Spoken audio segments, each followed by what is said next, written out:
आइए आज हम जानते हैं संत कबीरदास जी के अनमोल विचार।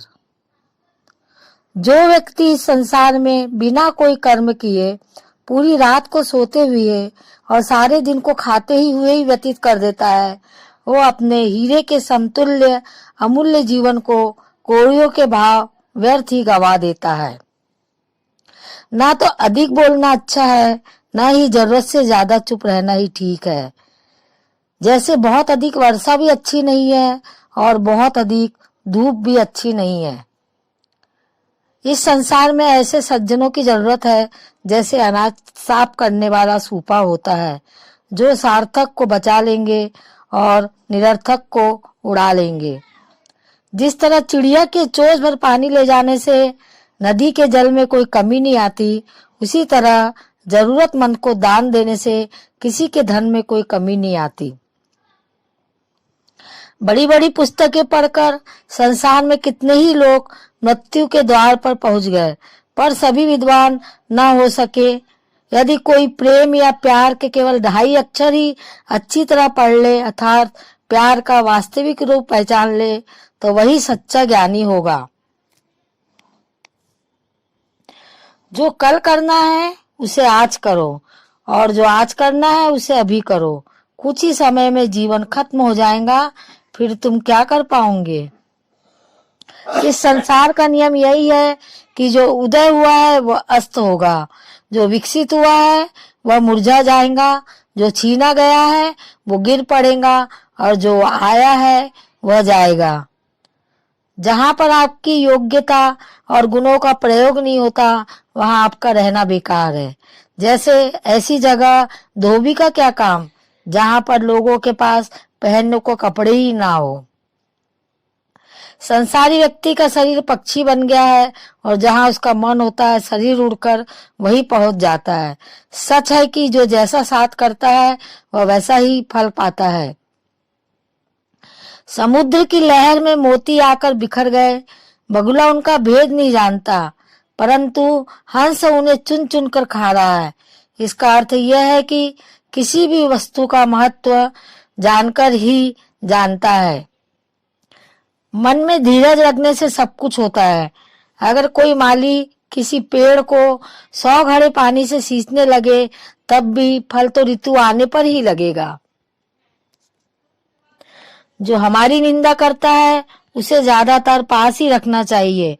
वो तो बिना साबुन और पानी के हमारी कमियां बताकर हमारे स्वभाव को साफ करता है।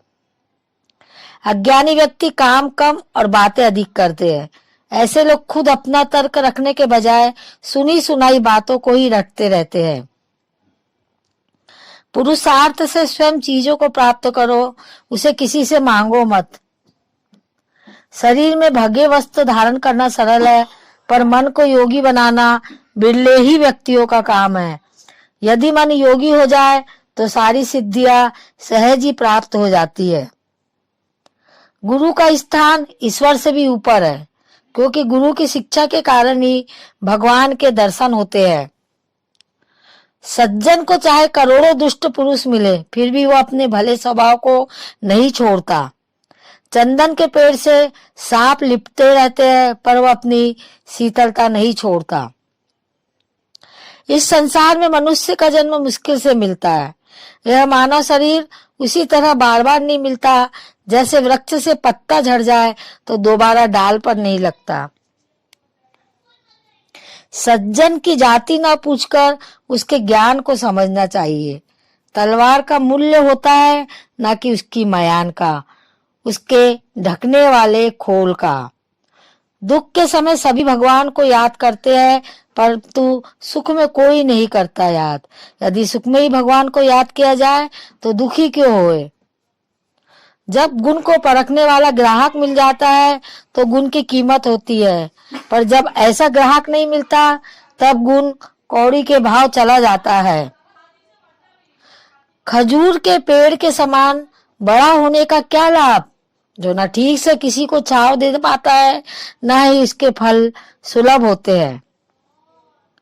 कुछ लोग भगवान का ध्यान फल और वरदान की आशा से करते हैं, भक्ति के लिए नहीं। ऐसे लोग भक्त नहीं, व्यापारी है, जो अपने निवेश का चौगुना दाम चाहते हैं।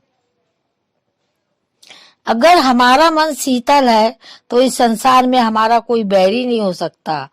अगर अहंकार छोड़ दे तो हर कोई हम पर दया करने को तैयार हो जाता है। कभी भी पैर में आपने वाले तिनके की भी निंदा नहीं करनी चाहिए, क्योंकि अगर वही तिनका आंख में चला जाए तो बहुत पीड़ा होगी। जो प्रयत्न करते हैं वे कुछ ना कुछ वैसे ही पा लेते हैं। जैसे कोई मेहनत करने वाला गोताखोर गहरे पानी में जाता है और कुछ लेकर आता है, लेकिन कुछ लोग ऐसे भी होते हैं जो डूबने के भय से किनारे पर ही बैठे रह जाते हैं और कुछ भी नहीं पाते हैं। कुछ लोग बहुत पढ़ लिख कर दूसरों को उपदेश देते हैं, लेकिन खुद अपनी सीख ग्रहण नहीं करते। ऐसे लोगों की पढ़ाई और ज्ञान व्यर्थ है। जैसा भोजन करते हैं वैसा ही हमारा मन हो जाता है, और हम जैसा पानी पीते हैं वैसी ही हमारी वाणी हो जाती है। जिस तरह जमे हुए घी को सीधी उंगली से निकालना असंभव है, उसी तरह बिना मेहनत के लक्ष्य को प्राप्त करना संभव नहीं है। मांगना मरने के समान है, इसलिए कभी भी किसी से कुछ मत मांगो। जो व्यक्ति इस संसार में बिना कोई कर्म किए पूरी रात को सोते हुए और सारे दिन को खाते हुए ही व्यतीत कर देता है, वो अपने हीरे के समतुल्य अमूल्य जीवन को कौड़ियों के भाव व्यर्थ ही गवा देता है। हे परमात्मा, तुम मुझे केवल इतना दो कि जिससे मेरा गुजारा चल जाए, मैं भी भूखा ना रहूं और अतिथि भी भूखे ना वापस जाए।